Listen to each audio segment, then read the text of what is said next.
Salam damai sejahtera Bapak Ibu serta saudara-saudari semua. Untuk mengawali renungan tentang firman Tuhan ini, mari kita bersatu di dalam doa. Tuhan Allah Bapa di surga yang melampaui segala akal, hati, dan pikiran kami umat manusia, berfirmanlah kepada kami sebab kami bersedia untuk mendengar, dan atas pertolongan Roh Kudus mampukan kami agar boleh melaksanakan firman-Mu itu dalam hidup sehari-hari. Di dalam nama Tuhan Yesus kami berdoa. Amin.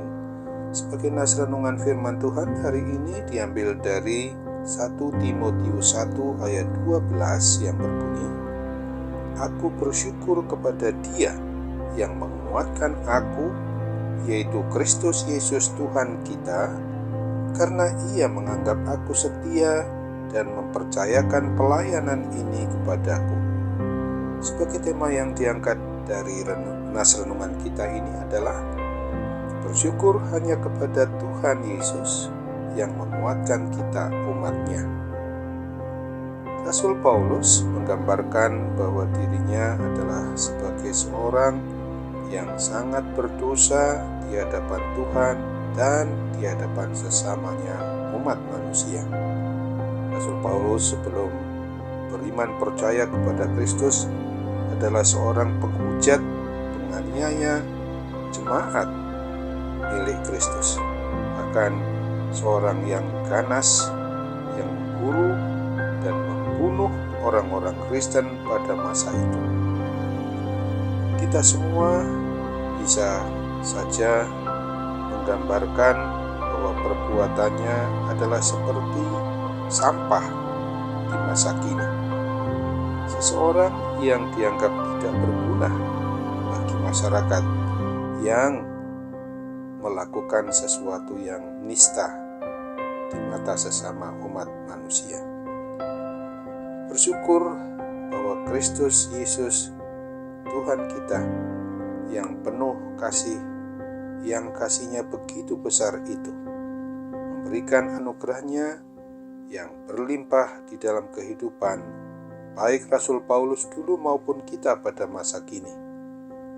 Rasul Paulus menerima keselamatan dan bahkan dipakai oleh Tuhan Yesus sebagai rasulnya. Dari yang tidak berharga menjadi berharga di mata Tuhan hanya oleh karena anugerah-Nya yang begitu besar itu. Hidup kita umat manusia digambarkan seperti apa yang dinyatakan Paulus setelah ia bertobat dan mau dipakai oleh Tuhan Yesus. Ketika kita masih hidup di dalam dosa, maka kita adalah bagaikan sampah saja yang tidak berguna dan tinggal menunggu kapan akan dibuang dan dibakar ke api neraka. Namun kita harus bersyukur kepada Tuhan Allah Bapa kita yang penuh kasih dan anugerah, yang masih memandang kita berharga di matanya. Oleh karena itu, ketika kita mau menyadari bahwa Tuhan Yesus sudah memberikan anugerah-Nya yang begitu besar dalam hidup kita, sesungguhnya perlu kita pertanyakan apa yang harus kita lakukan.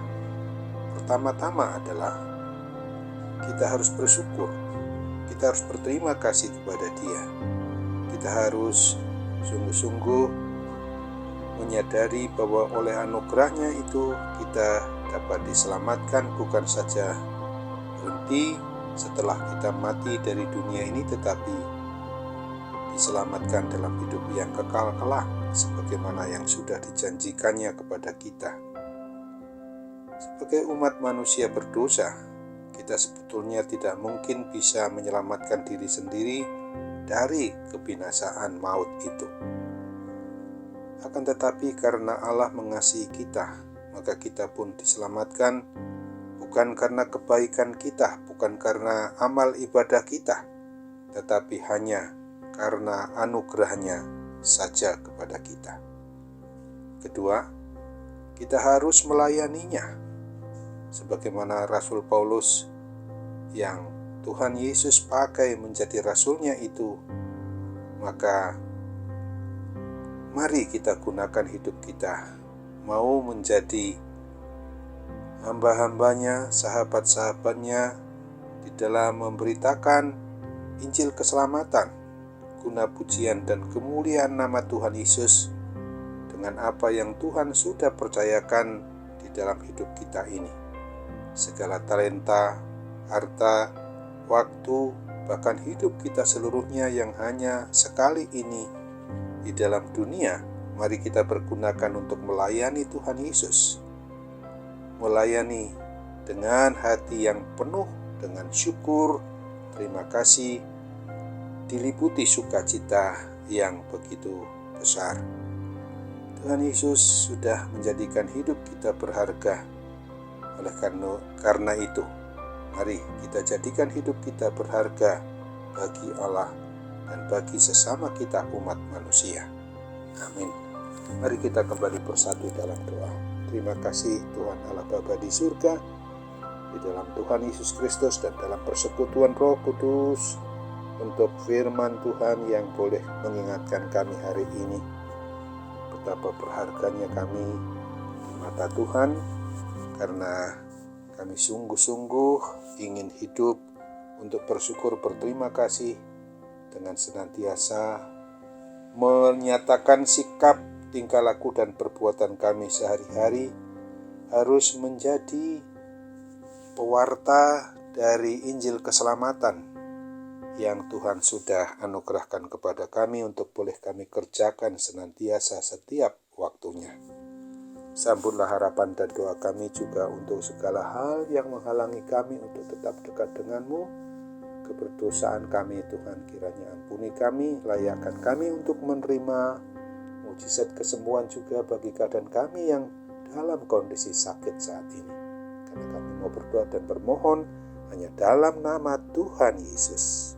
Amin.